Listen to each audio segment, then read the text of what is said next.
Hey, welcome to the channel, everybody. Dakota Starry Nights. Back here with the CarbonStar 150, and we're going to put an aperture mask on it. Now, keep in mind the aperture mask is going to reduce your aperture to 143, which essentially is going to make your f4 telescope into f4.1.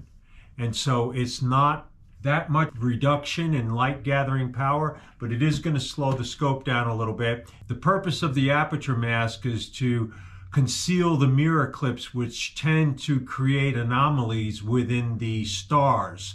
So you wind up with stars, they have these diffraction spikes that are kind of off, and there's these dark areas and these stronger brighter areas in between darker areas, or triangles as some guys say. So we're going to put it on here because the light loss really isn't that much, and the benefits you get from a cleaner image are worth the trade-off, in my opinion. Your mileage may vary. Some guys don't have issues with it, but I like nice clean stars in my images. It's a pretty straightforward process because what I bought was the mask that High Point Scientific offers for the CarbonStar. So it's really a plug and play type situation with the screw holes and lining and everything like that, but you'll see. So let's jump right in it. Okay, the first step you want to do is get you some painter's tape, and you're going to want to mark the edge here so that you can put the mirror cell precisely back to where it was. These screw holes, of course, are going to guide you, but you could reorientate this and get it mixed up, so I just do this. As long as you've got the tape there, you know how to line it up. And then you want to cut this. I'm cutting underneath so that if there is any penetration, it's going to go underneath. Okay, so once you get that done, you get your Phillips screwdriver. Make sure you have a clean surface, okay, where you're going to be laying this down. So we're going to undo these. Let's go around.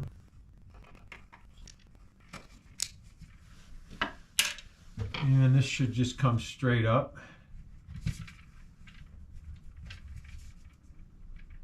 It's a little snug. I'm going to walk it around. Yeah, it's definitely a snug fit. There it is. So that's the mirror right there. And these are the clips.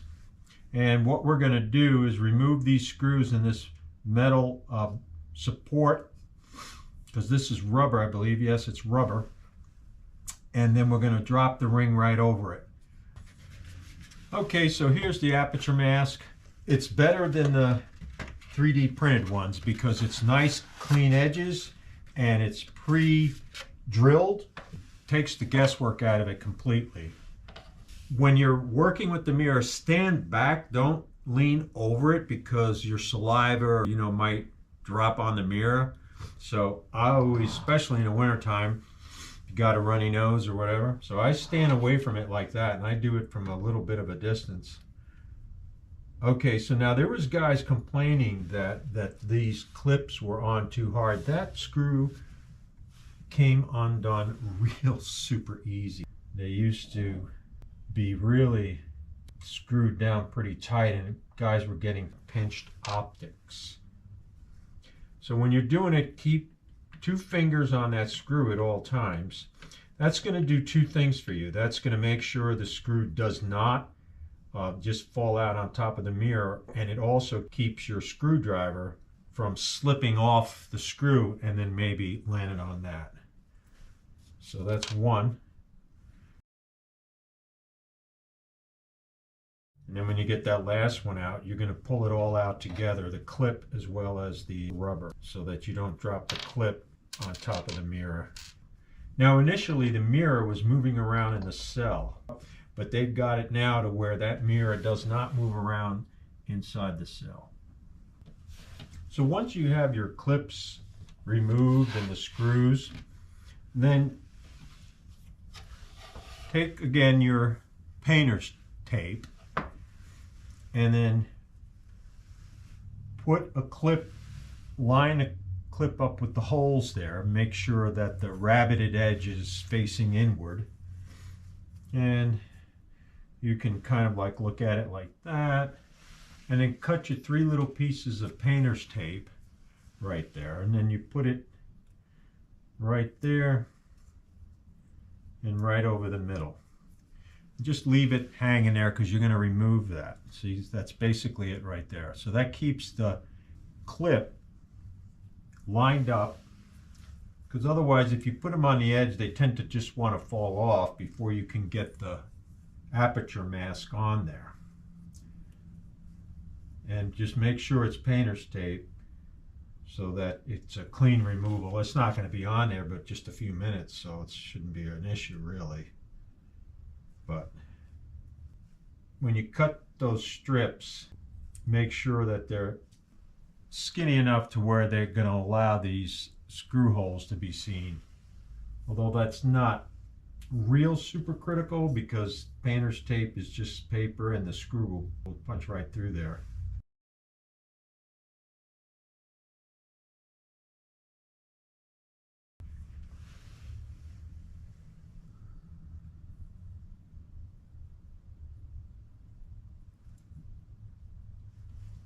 So now that you got it like roughly lined up, take one of your screws, run it through the rubber clip,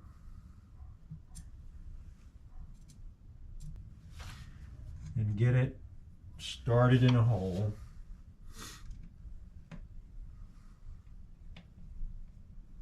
And just get it started. You're not gonna, wonk it down. This is just to keep the clips in place until you get them all, started. Again, keep your fingers on that screwdriver.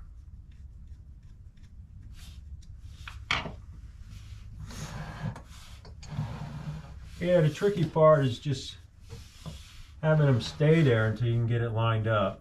So currently the aperture mask is going for like $30 at High Point, which is great that they came up with a real nice professional solution. So we're just going to come into contact with this aperture mask. We're not going to tighten it up at all. As soon as it comes in contact, you stop. There. Then I take this one off. You remove it. See, now what's cool about this is metal, and so you don't need your metal clips anymore, okay, to support the rubber. We're going to go around the horn, and as soon as I come in contact with the metal, okay, I feel resistance now, and that one was loose. I think what happened was when I cinched them down, the other ones became loose.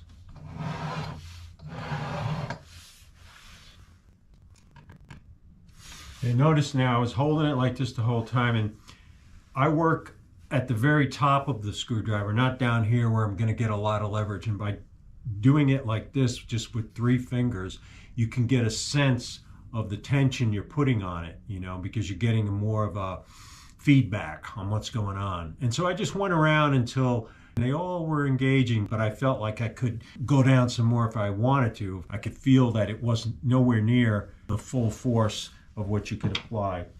And now we're going to put her back. So if you determine you got pinch optics in your image, it's a simple matter of backing those screws off. And I always like to vacuum.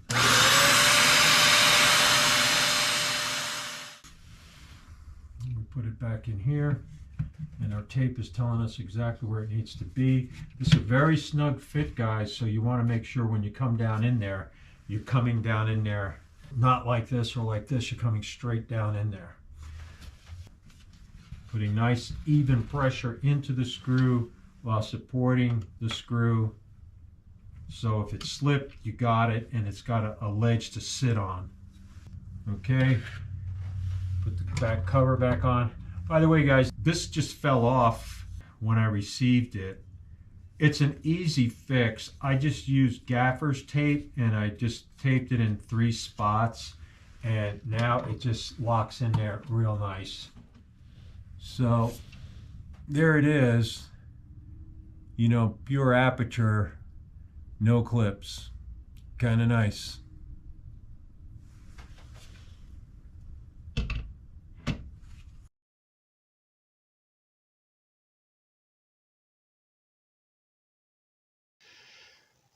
What you've been looking at there is the bottom of the monorail. Now, when I checked collimation this morning through a Cheshire eyepiece, I noticed that there was something that I could see in the secondary mirror through the Cheshire. Turns out to be, it's the bottom of that. Now you can see that's shiny. Everything else is black.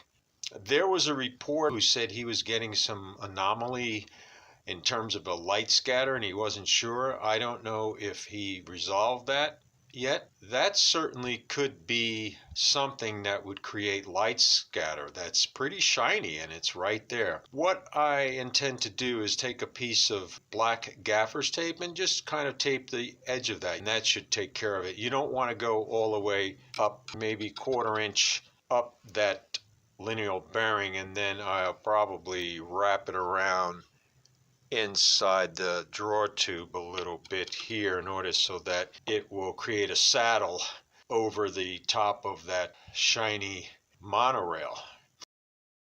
So I cut a little piece, as you can see, and laid it on the top, maybe 3/8 up on the rail, and now as you see it sticks out, and I'm going to fold it over the top of that and into the drawer tube. And the way I went ahead and held that or got that in there with a long pair of tweezers and laid it on top of monorail, and then took a flat instrument like a screwdriver and then set it on top of there like that, pressed one end down on there and rubbed it back and forth and then let go. So now it just needs to be folded under.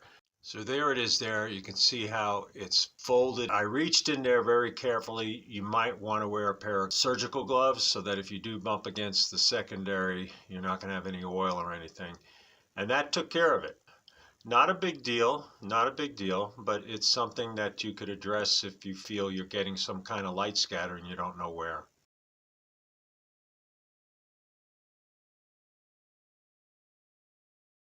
This next upgrade is pretty straightforward.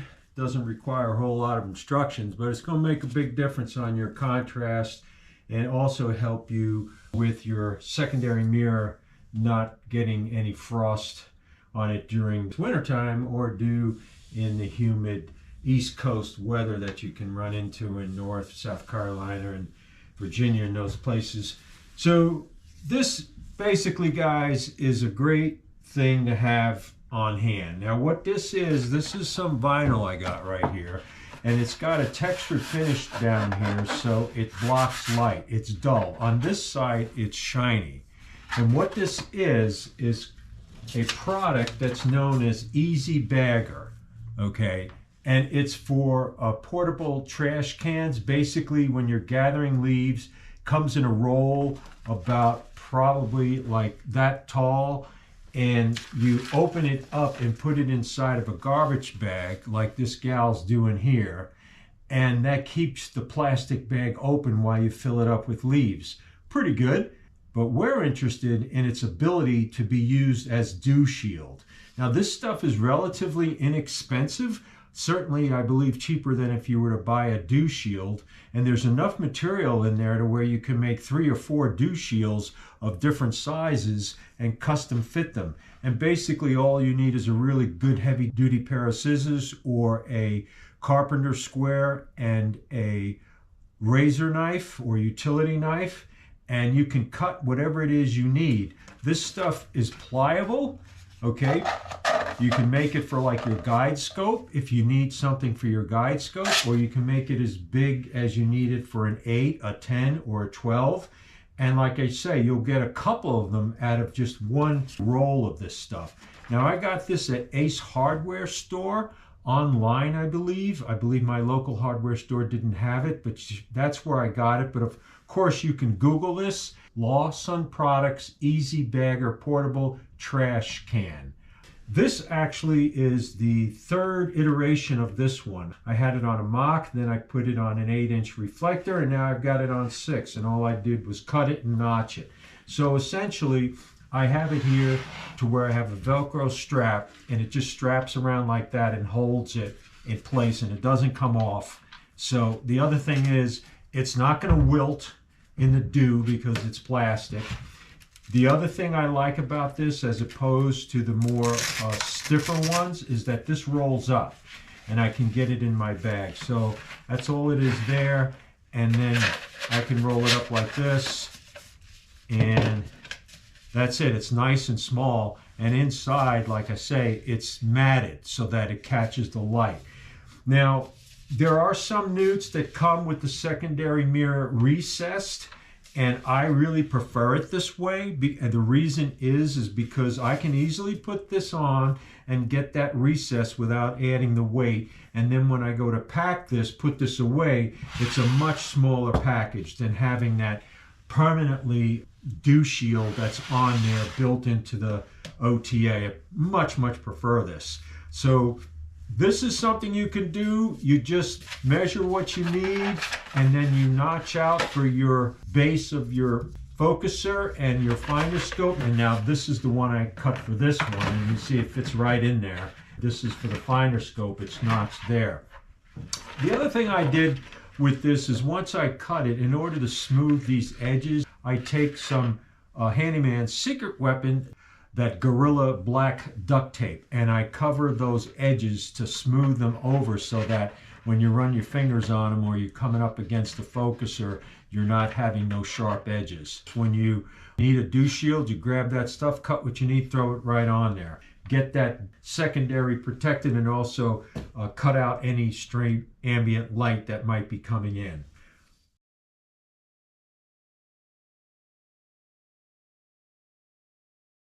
This may not be necessary, but the secondary mirror is not blackened along the edges. Some folks think it makes a difference, some say it doesn't, but if it does to you, then you're going to want to watch this video, because we're going to show you how to get that blackened. The spider that this comes with is very substantial. There's a lot of things about this scope that's really nice. Now, I had to do an adjustment on this focuser. When I first got it, it had issues. So if you want to know how to adjust this, or if you have a Crayford focuser that's it's working for you, but maybe it's not smooth and it's like sticking on you, you're going to want to see that video on how to adjust a Crayford focuser. I'll have the link in the bottom of the description there. Okay, so back to the spider.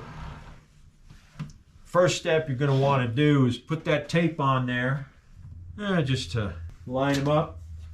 So now let's put your screwdriver there, and then put your thumb underneath your screwdriver and then back out. And this will make sure that your screwdriver doesn't slip off and scratch your beautiful OTA. Okay, so now this is going to be a little snug. So I'm going to grab one of the spiders just to make sure, and go around, making sure I don't touch the secondary, because I can see this just flying off there if I'm not careful.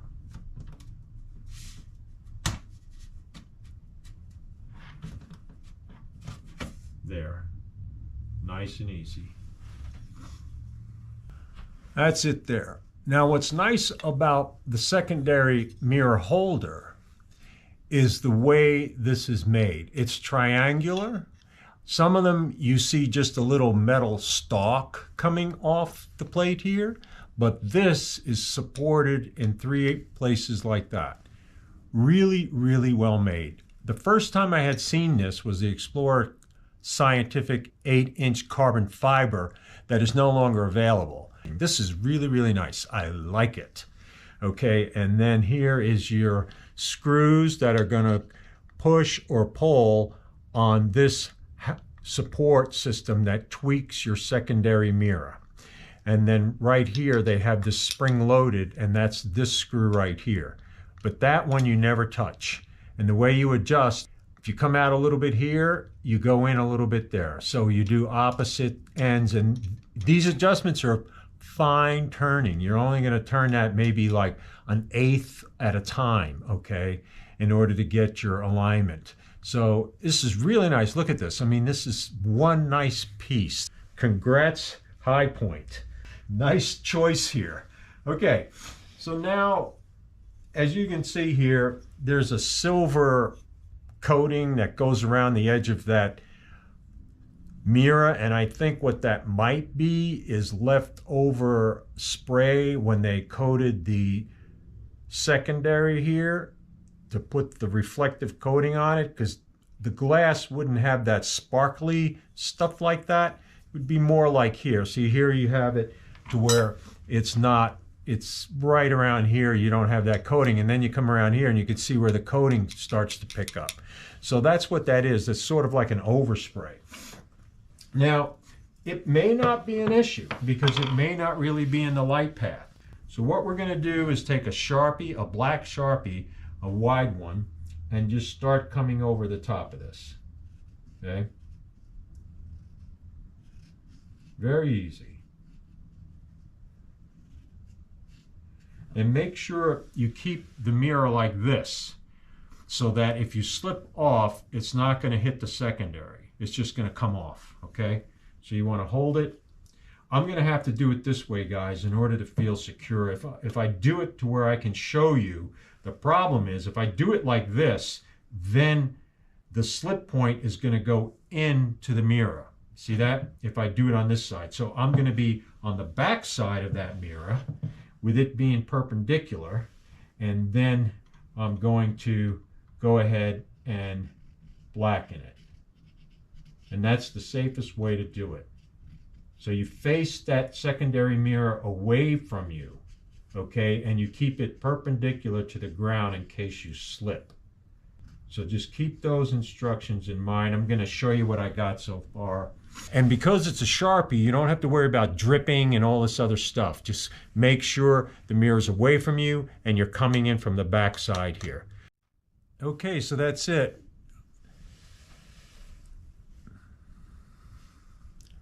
Now, if you have the shakes, some of us do, you get to a point in your life that, you know, you start getting the shakes, then maybe you get the missus to do that, because it is with a Sharpie, it's not a big deal. It's best not to have 3 or 4 cups of coffee before you get into doing this.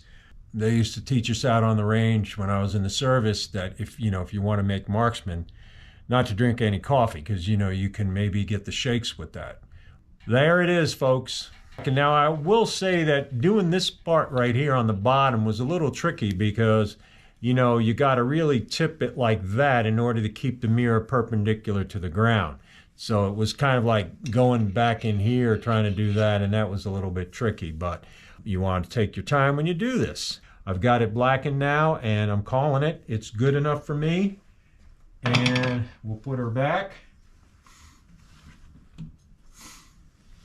Now, I haven't even had first light with this, guys. I'm still doing this kind of stuff, you know. The weather's been kind of cold, and it's going to be cold tonight, but I'm hoping to have some first light with this. I'm going to use some night vision and see how it compares to my 8-inch. You know, I don't expect it to be as bright, but it'll be interesting to see what the percentage is.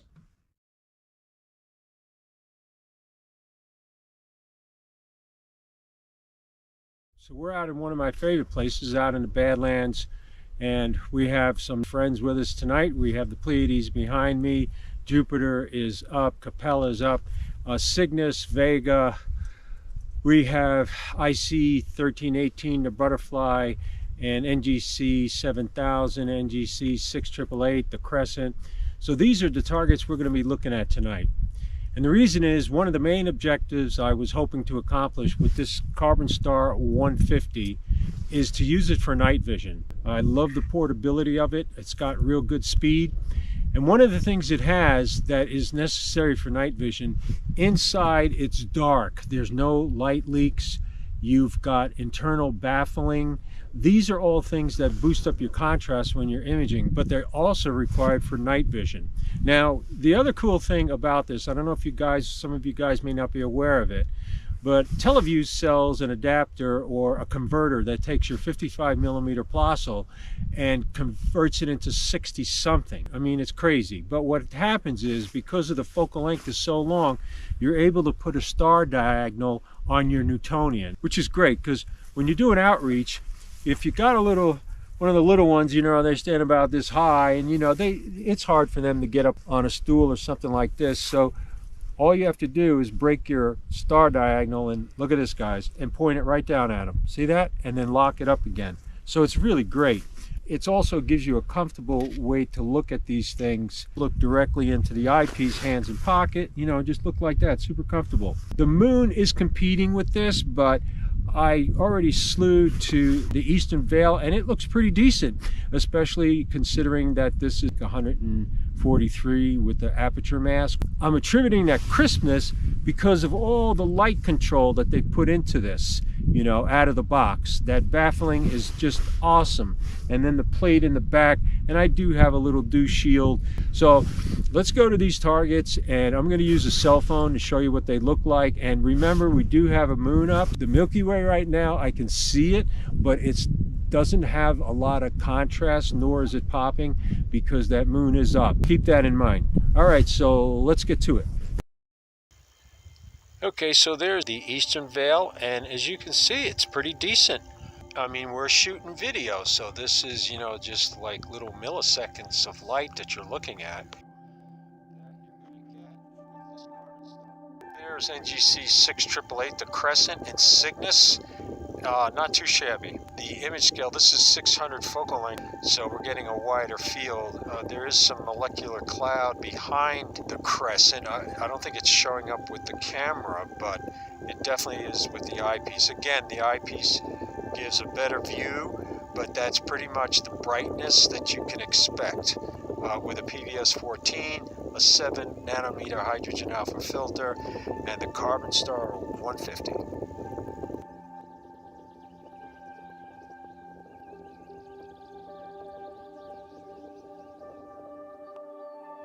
Okay, fellas, so now we're on the Butterfly Nebula, IC 1318 in Cygnus, right by Cedar or Satyr in the center of the cross. And I gotta tell you, it's impressive.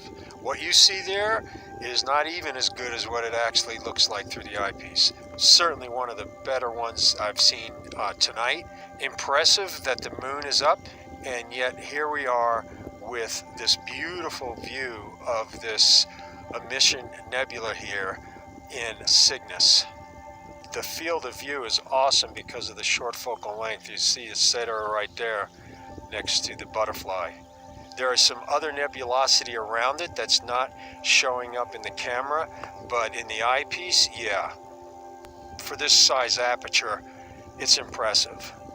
The speed here of this telescope and the contrast that's incorporated into it can keep the ambient light under control is really, really shining here. No pun intended.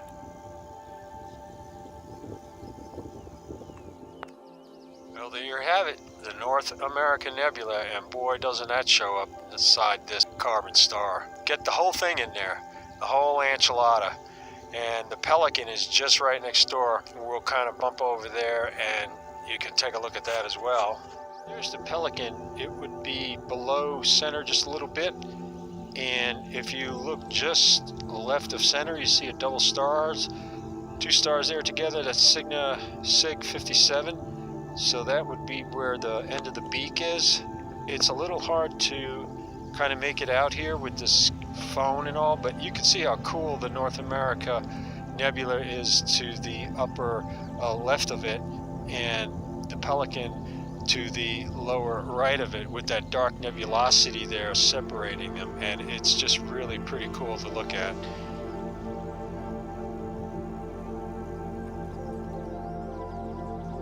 Okay guys, I waited around and Orion's up. It's not very high, but it's sure worth looking at. There it is in night vision through the CarbonStar 150. There it is.